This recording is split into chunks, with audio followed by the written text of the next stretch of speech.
Today we're going to explore deeper into one of the fragrances I got on my cruise, and we're going to explore it and see exactly how I feel about this fragrance from one of my favorite houses, and compare it to a flanker.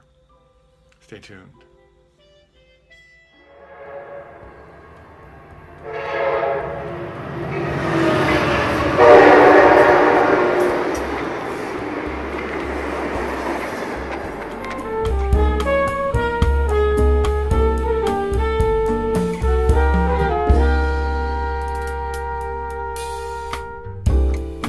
Some folks were meant to live in clover,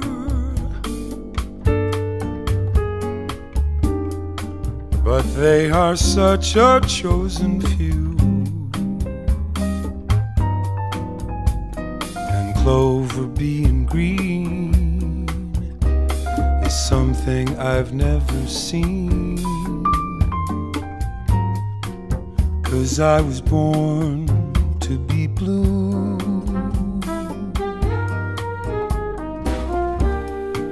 When there's a yellow moon above me,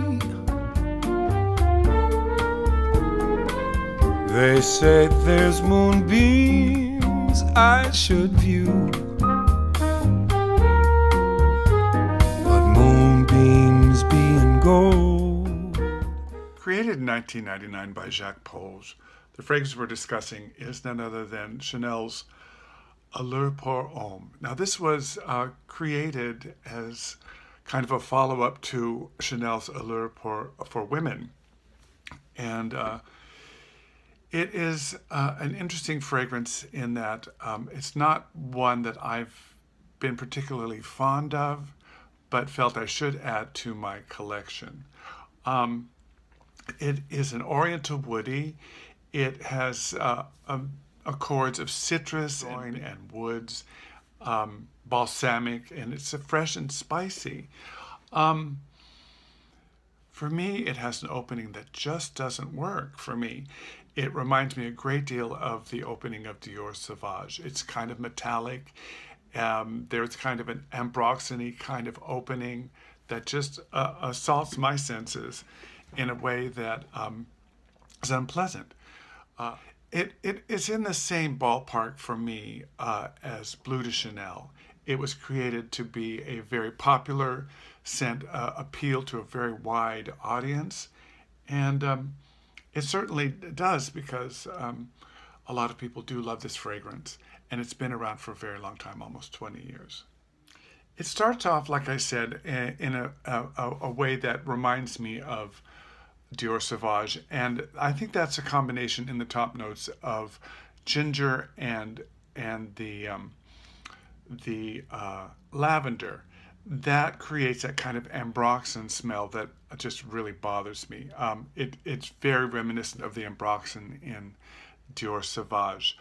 There is also peach in the top notes, mandarin orange, lemon, and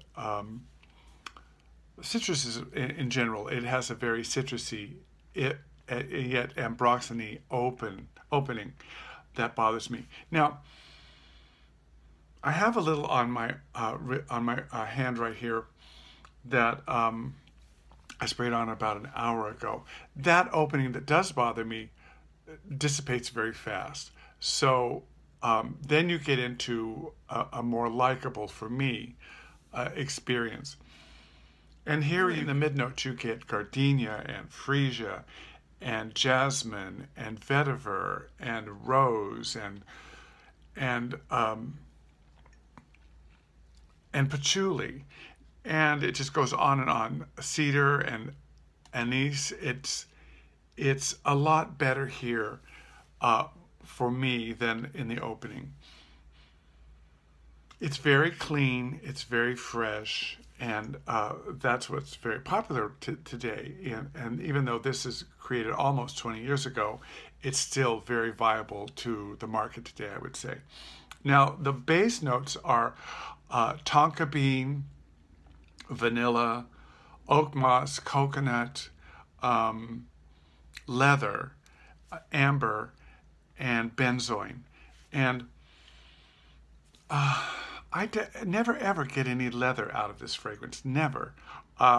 It just stays a freshie to me. All those wonderful notes that I do love, like gardenia and amber and tonka bean and leather, just don't rise to the occasion for me. But I'm glad I have it because it's part of that wonderful house, and it's good to have this as a reference point.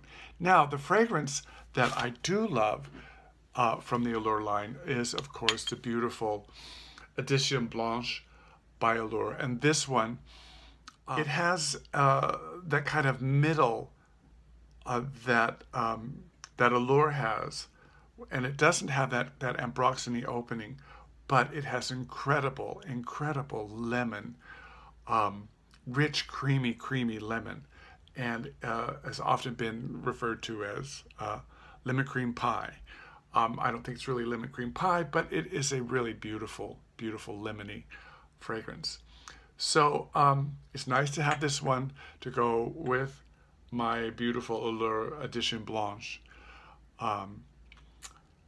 And I'm glad I bought it, even though it's not something I will wear all the time. By the way, my brother bought it at the same time on the ship, and he absolutely loves it. So there you have my take on Allure Homme by Chanel. This is Lander Smith saying, remember, wear what you love and not what they say you should like.